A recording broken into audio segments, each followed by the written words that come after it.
दोस्तों आखिरकार क्या हुआ कि ट्रंप ने धमकी तो दी थी कि हम लोग अटैक करेंगे, लेकिन उसके बाद में ईरान के ऊपर अटैक नहीं हुआ। यूएई ने, कतर ने और पाकिस्तान ने ऐसे क्या कान में ट्रंप के डाल दिया, उसके बाद में ट्रंप जो है पीछे हट गया। यह वाकई में सोची समझी साजिश थी। आपने देखा होगा शादी के अंदर जो फूफा जी हैं वो बड़े नाराज हो जाते हैं, और जिस शादी के अंदर वो नाराज होते हैं वो शादी सफल मानी जाती है। और अगर एक बार आप उनको कह दो कि चलो सब कुछ भूल जाओ, चलो शादी के अंदर, और वो शादी में चलने को तैयार भी हो जाते हैं। वैसा ही ट्रंप के साथ में भी है। ट्रंप जो है उनको बस कोई कहने वाला चाहिए, अटैक मत करो। हाँ हाँ बोला, नहीं करेंगे अटैक, नहीं करेंगे अटैक। परसों के रोज जब ट्रंप ने कहा था कि आज की रात ईरान की कयामत की रात है, और जिस तरीके से हमने वेनेजुएला को अटैक के ऊपर लिया था वैसे ही हम लोग ईरान को लेने वाले हैं।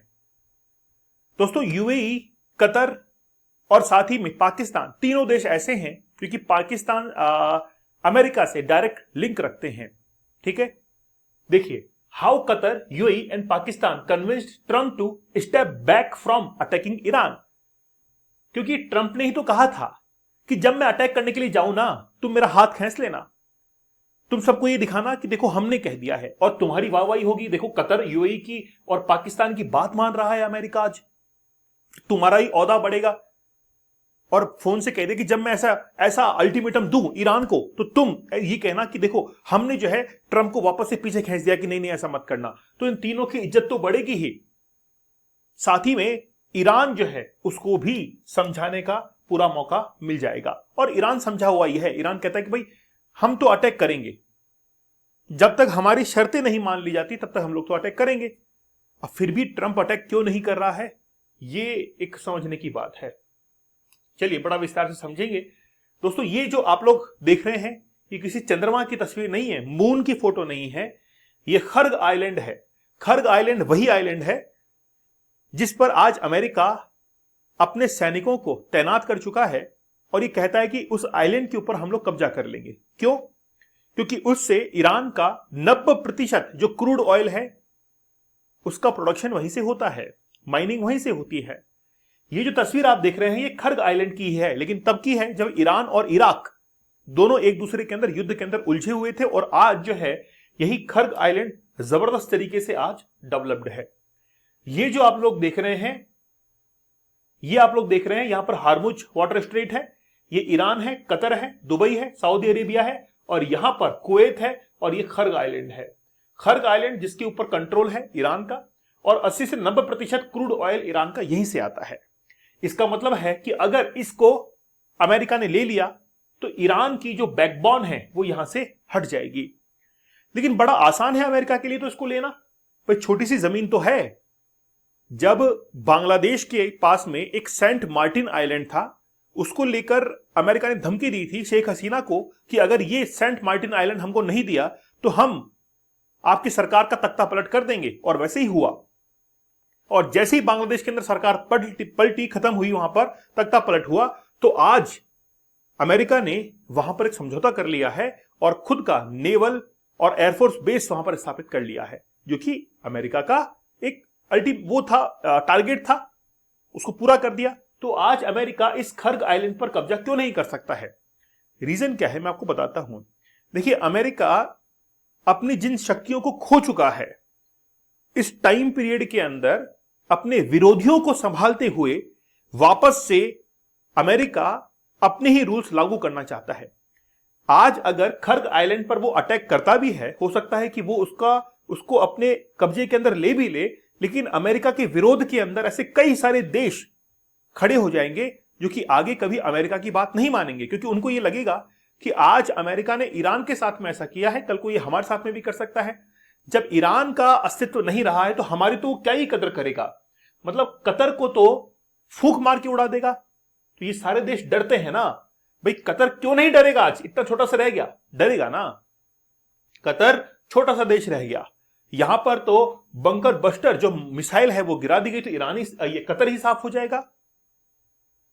तो बात यह है कि जैसे खर्ग आइलैंड पर अगर कब्जा करता है तो उसके बाद में पूरे देश एक विरोध के स्वर में आ जाएंगे। फिर है ऑयल लोडिंग कैपेसिटी, रोजाना लगभग 70 लाख बैरल 70 लाख जो है इसको आप मल्टीप्लाई कर लीजिए 159 से, ताकि लिटर में कन्वर्ट हो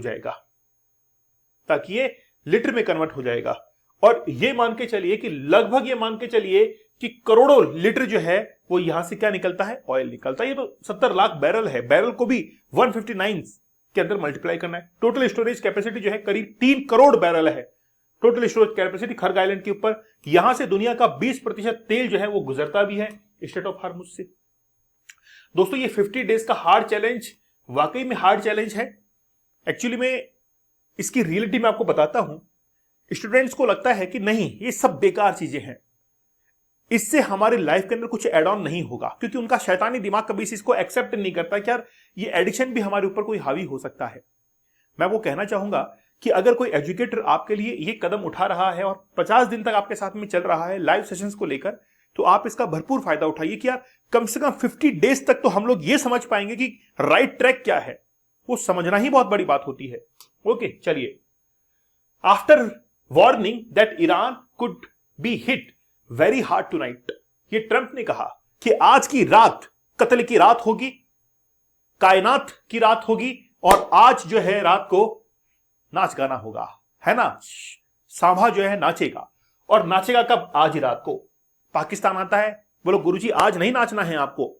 कतर आता है, बोला आज नहीं नाचना है। यूएई आता है, बोला आज नहीं नाचना है, बाद में नाचेंगे, अभी तुम रुक जाओ। क्यों? क्योंकि ट्रंप का ये पूरा का पूरा जाल था, और मैंने जैसे पहले समझाया कि ट्रंप ने ही पूरा सब कुछ कह रखा था कि जब मैं जाऊं ना ऐसा करने के लिए, तुम मना कर देना, तुम आना मेरे पास, तुम ये मीडिया के अंदर पब्लिश कर देना। देखो पाकिस्तान, यूएई और कतर के कहने पर आज ट्रंप ने कहना मान लिया, तुम्हारी इज्जत बढ़ेगी। तो इन नुमाइंदों ने क्या किया, हाँ हाँ यार हमारी इज्जत बढ़ेगी, पाकिस्तान तो है ही ऐसा। तो पाकिस्तान को और क्या चाहिए था, पाकिस्तान को ये चाहिए था कि शाबाशी मिल जाए, वाह कि कितना पाकिस्तान हो चुका है, stepped back from plans. Okay, तो उसने क्या किया, अपने प्लान से वापस से पीछे ले लिया। The report citing US administration official and a diplomatic brief on the discussion said Qatari Tamim bin Hamad Al Thani, UAE के प्रेसिडेंट है मोहम्मद बिन जायद अल नयान, और पाकिस्तान के आर्मी चीफ आसिम मुनीर। मतलब ये पता नहीं क्या है आदमी, मेरे को समझ में नहीं आता है कि एक पाकिस्तान का आर्मी पर्सन इतना ताकतवर कैसे हो सकता है। यहां पर जब यूएई के प्रेसिडेंट बात कर रहे हैं, हेड ऑफ स्टेट्स बात कर रहे हैं, और लेकिन यहां पर आर्मी चीफ बात कर रहा है। इससे साफ तौर पर जाहिर है कि पाकिस्तान के अंदर ना राष्ट्रपति ना प्रधानमंत्री, और अब आगे जाकर पाकिस्तान के जो प्रधानमंत्री हैं श्रीमान 1008 आसिम मुनीर साहब बनने वाले हैं। ये उपाधि जरूर धारण कर लीजिएगा, है ना। ओके, तो आसिम मुनीर आगे आने वाले समय के अंदर पाकिस्तान के प्रधानमंत्री बनेंगे। ट्रंप के साथ में कांटेक्ट किया और ये कहा कि नहीं जनाब अभी आप आगे मत बढ़िए। ट्रुथ जो सोशल पोस्ट है, Trump later claimed that discussion and final points have been in both concept and great detail approved by all parties. सबने जो है इसको अप्रूव कर दिया, इंक्लूडिंग द यूएसए ने तो इंप्रूव किया ही था, इजराइल ने, Saudi Arabia, UAE, Qatar, Turkey, सबने जो है इसको अप्रूव कर दिया था। लेकिन एन वक्त पर आकर फिर पाकिस्तान ने इन्होंने गुहार की। और देखिए मैं अपना पर्सनल ओपिनियन बताता हूं, जब तक इजराइल इस युद्ध के अंदर अपने भूमिका में रहेगा तब तक ये ईरान वॉर नहीं रुकने वाला है, नहीं रुकेगा। जब तक इजराइल को पावर देता रहेगा यूएसए तब तक रुकने वाला युद्ध नहीं है। क्योंकि ईरान का कहना है भाई लेबनान से हट जाओ ना तुम, लेबनान के अंदर क्यों अटैक कर रखा है, लेकिन इजराइल कहता कि नहीं हम तो अटैक करेंगे। और जब तक इजराइल जब तक दखल देता रहेगा तब तक ये वॉर रुकने वाला नहीं। या तो इजराइल दखल देना बंद कर दे, या फिर बेंजामिन नेतन्याहू जो है उनकी सरकार पलट जाए, और सरकार बदलने के बाद यह संभव है कि ईरान के ऊपर यह युद्ध जो है वो रुक जाए, पूरी तरीके से शांति हो जाएगी। आप देखना ये मेरी बात सच होकर निकलेगी कि तख्ता पलट होगा इजराइल के अंदर, और तब जाकर यह युद्ध खत्म होने वाला है। ओके, अब आप देखिए पर्शियन गल्फ को, पर्शियन गल्फ से इसके अंदर आने के लिए, गल्फ ऑफ ओमान ने आने के लिए, तो ओमान ने और ईरान ने डिसाइड किया था कि हम लोग दोनों कमीशन यहां से लेंगे, टोल लेंगे। तो फिर यूएसए ने ओमान को समझाया, बच्चा तुम अभी बच्चा ही हो, बाप बनने की कोशिश मत करो। ओमान ने कहा कि ठीक है हुजूर, हम तो नहीं लेंगे, लेकिन ईरान ले रहा है, वो क्या, बोलो उसको हम संभाल लेंगे। ओमान ने कहा कि ठीक है हम नहीं लेंगे, तो ओमान ने तो इनकार कर दिया, स्टेप बैक हो गया वो। और यहां से ईरान जो है ये कह रहा है कि भाई हमारा अधिकार होगा।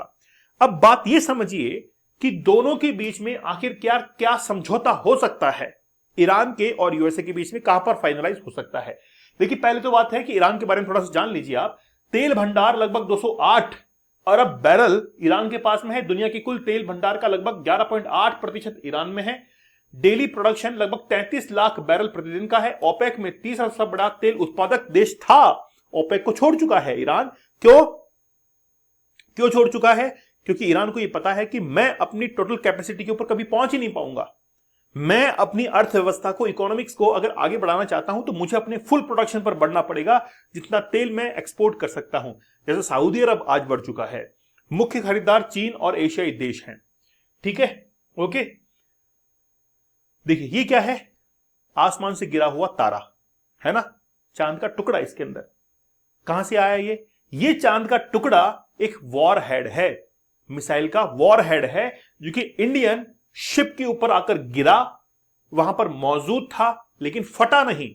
इस चांद के टुकड़े को उठाकर जो हमारे जो शिप पर जो तैनात रहते हैं क्रूज मेंबर्स वगैरह, उन्होंने फिर इसको उठाकर बाहर किया।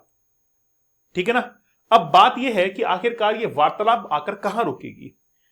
अरागची जो कि रिसेंटली पुतिन के साथ में मुलाकात करते हैं, और ये ट्रंप को हजम भी नहीं हुआ कि यार आज ईरान रशिया के साथ में बातचीत कर रहा है, चाइना को तेल सप्लाई कर रहा है।